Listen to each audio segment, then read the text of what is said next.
Hey guys, it's Jordan and welcome back to another video. Today I thought it's been well overdue that I share some of my tips for what has been helping my anxiety. Quick disclaimer, because I want to get straight into the tips, but I do want to recognize that anxiety is on a spectrum and it's a diagnosable disorder. So I would characterize my anxiety for the most part as mild anxiety. I don't currently take any medications for my anxiety, but I do want to point out that there is absolutely nothing wrong with prescription medication for anxiety. Many people that have mild to moderate to severe anxiety that work with their doctor, work with a practitioner, and they have decided together that medication is the best route for them, and that is helping them thrive and live their life. These tips I think would be something to consider. They're something that has helped me in my effort to minimize or cope or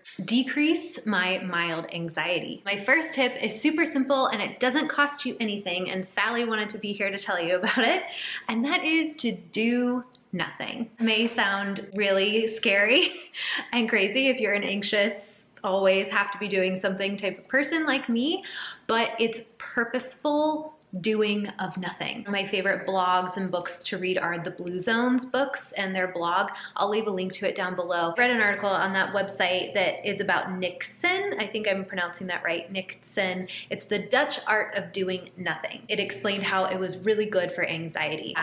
And finding time during your day or in your life where you can just let your mind wander and not be doing multiple tasks or even doing a task. You can kind of do some things when you're doing it. So let me give you an example.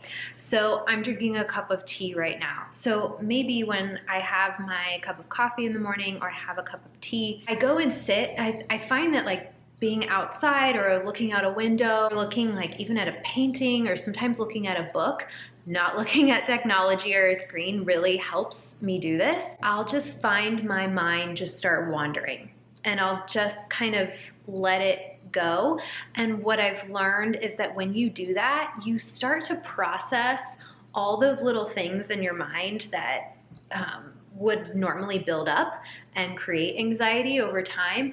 And it just kind of washes away a lot of that, if that makes any sense. Another way I kind of get into doing nothing is in the morning, which it will be a tip that I talk about later when I do my Stoicism reading. Sometimes I'll start writing and then I'll just find all of a sudden I'm just sitting there or standing there and like 5 minutes have gone by and I've just been thinking. You may have done this like when you're driving. It's like all of a sudden you're there at your destination because your mind has been off wandering. That's really when you're accessing that right side of your brain. It's allowing your creativity to come through and it's just allowing all of that to kind of process. I think it is kind of like a mindfulness or kind of like a meditative state, but for some reason, meditation has just never really stuck for me. I've definitely tried it. I've tried like 2 15-minute sessions a day, and I've tried, you know, the different apps, and it's just never stuck with me.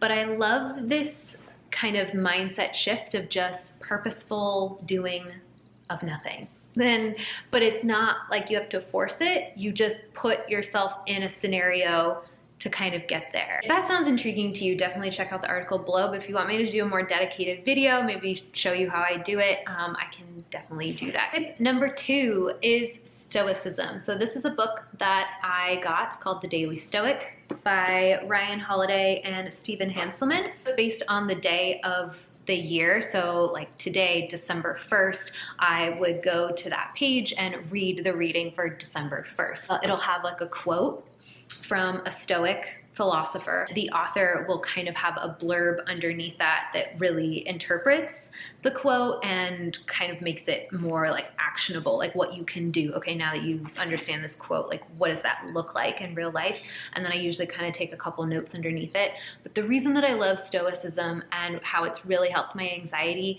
is it has made me confront what I am responsible for and what I can do about my own anxiety. I think too often we blame the world or we blame the environment or we blame people or situations that happen making us anxious. Stoicism made me become more open to what I was doing that was perpetuating my own anxiety. So it made me take responsibility for that and confront it. An example of that is my procrastination. So I'm anxious until I finally do the task, or Sally's sniffing the camera. No, Sally. So Stoicism has helped me make a schedule for myself and make promises to myself and really look inward for solutions versus expecting others or expecting the world to change to make me less anxious. You can make a planner all you want, but if you don't actually do what you wrote in your planner, then you're constantly living in this anxious, disengaged state from where you promised yourself you would be. I think that can be expanded into other things that we promise ourselves we're gonna do, and then we don't do them, or they get pushed to the side. Over time, it just builds up. Now that I've recognized it, if I'm starting to feel anxious, I say, what expectation did I put on myself that I'm not meeting? And do I need to change that expectation, or do I need to kind of get myself in gear and just do it? If you're an anxious person, you might be like me where you overanalyze things, or you're just kind of always thinking and analyzing. And so when I set a task, sometimes it comes time to do that task, and then I start analyzing why I'm doing this, or should I do it now, or maybe I should wait till later, instead of just doing it. So that has been something I've become really aware of. I find that when I just do things, if it pops into my head like you need to do this, or this is on your to-do list, it needs to get done, if I just do it right then and there, it's a huge help. Tip number 3 is to reframe anxious thoughts. And I'm gonna give you a really quick and easy way to do this. If I can pinpoint what the root cause is, I ask myself 3 questions. Okay, whatever I'm worrying about, what is the worst thing that can possibly happen? I mentally prepare myself for the worst happening. Now that I've accepted the very worst thing that could happen, think about, or I write down ways that I can improve that very worst situation happening. I learned that from this book called How to Stop Worrying and Start Living by Dale Carnegie. It's kind of an older book. The original came out in 1944. Those 3 steps come from this book. Stewing about something isn't solving it. And so if I can stop in that moment and know what I'm anxious about, and if there's anything that I can do to fix it right then and there, or make it better in some way, do it. I do it right then and there, no questions asked. I want to mention too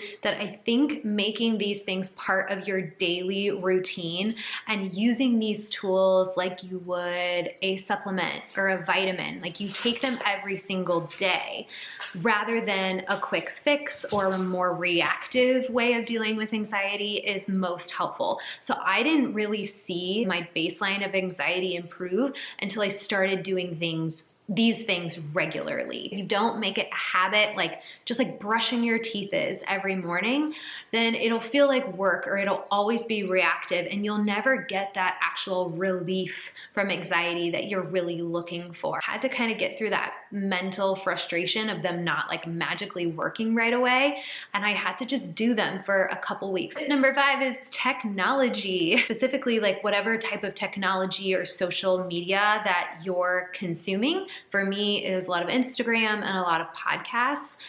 I minimized those things. So kind of the same way you would like minimize your closet or minimize your home, I minimized my social media and my podcasts to basically about 5 influencers, I can't even say the word, to about 5 influencers or less. Obviously, I follow friends and family and things like that. I have an abundance of information that we have access to, and I could listen to wellness, nutrition, diet, exercise, fitness kind of stuff all day long, every day, 24/7. Like I just love to absorb that information. But what I was finding was that it becomes information overload at some point, and everyone has their own theory and their way of doing things, and it started to really cloud, and confuse me and what I was doing. I really only want to follow and watch and listen to 5 or less people. Somebody that I really like as far as diet and food. I have somebody that I really like as far as fitness and that kind of inspiration. I have people that I follow for clothing and style or makeup, and then other people I follow for entertainment and laughter and fun. I really was intentional about who I'm allowing into my life and into my mind, because over time, if we're following someone, always consuming their content over and over and over every day, and then we bring in more people over and over and every day, it can create a lot of chaos.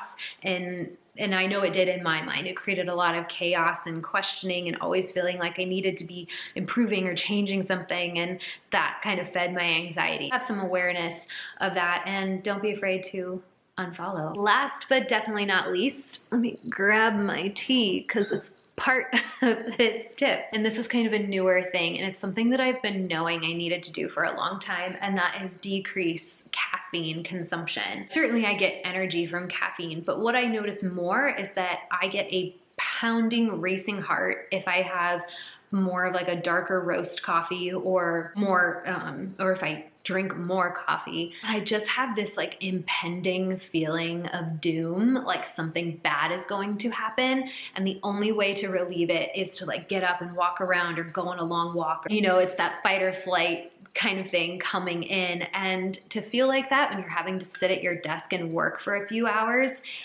I feel like I'm trapped, and then I start breathing really hard and sometimes hyperventilating. Anyway, it just was not good. It was not working. Really started to notice it one day when I was driving, I was commuting, and my heart was just racing and I couldn't catch my breath. And I was like, okay, this is ridiculous. Why am I drinking this drink that makes me feel like this? Well, I've not cut coffee out at all because part of me really enjoys it and it makes me really happy to have it. But I have been decreasing it and finding more coffees that have like a lower caffeine count. I got some decaf coffee, and then I also have some green tea. And green tea has L-theanine in it. You can get L-theanine as a supplement, but I like to just drink green tea. It's the compound in green tea that gives you that calm yet focused feeling that a lot of people say that they get when they drink like a green tea or a matcha versus coffee. So that's one reason I've been trying to drink a cup of green tea every single day. I like to have it after lunch. And that way I'm tapering my caffeine intake slowly so I don't get those 3 or 4 days of headaches and things like that. So another tip along with caffeine is with sugar. So sugar highs and lows can really affect how we're feeling as well as far as anxiety goes. And I did a video on what I eat for balanced blood sugar. So I'll definitely link that here. I am a chocolate lover, absolutely love chocolate. And though I do pretty much only eat healthy chocolate, dark chocolate, it does have caffeine in it and it does have sugar in it. And I was having that like a couple pieces, probably more than a couple pieces, a few times a day and at night. And I realized that probably was not very good for my sleep or good for my anxiety before bed. So one tip that I have for you to try instead, if you're also like me and you just have that sweet tooth after lunch or after dinner, let me get it. Ooh, you have herbal tea first. So if you find yourself craving something sweet, again, after a meal, try a tea right away, like a peppermint tea, or this is a Tulsi herbal tea. It's the same as holy basil tea. It's really lemony and herby. You could also do something sweet like a cinnamon rooibos tea or something like a chai, something that is, especially at night, something non-caffeinated. I really like something spicy and herby or even peppermint. Just that palate change of switching to something like that really makes my sugar cravings go away. For those times that you're actually just really hungry and you need to eat something rather than just have a tea, is to have a spoonful, not for you, is to have a spoonful of raw, well, this is raw almond butter, but I don't always have raw almond butter. It might be peanut butter or sunflower butter, whatever I have, but make sure you get the kind without sugar in it. So this one is just almonds. I take a spoonful of it, and then on that spoon, I dash some cinnamon on it. And I usually eat that in usually 2 or 3 bites. Just the healthy fat from the nuts alone is really gonna satiate your craving, but that cinnamon and just that nutty sweetness that the nut butters have on their own is really gonna squash that sugar craving, and I find it really does for me. Everyone's anxiety is different, and you deserve to feel better just as much as the next person. Normally my videos are very focused on food and vlogs and things like that,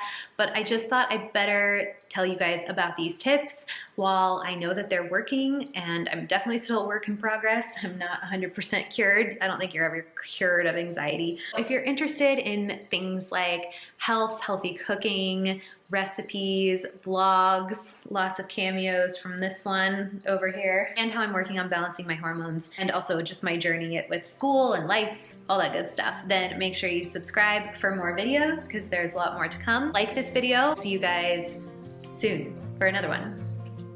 Bye! Oh, are you trying to say bye too? Say bye. Say bye. Say bye.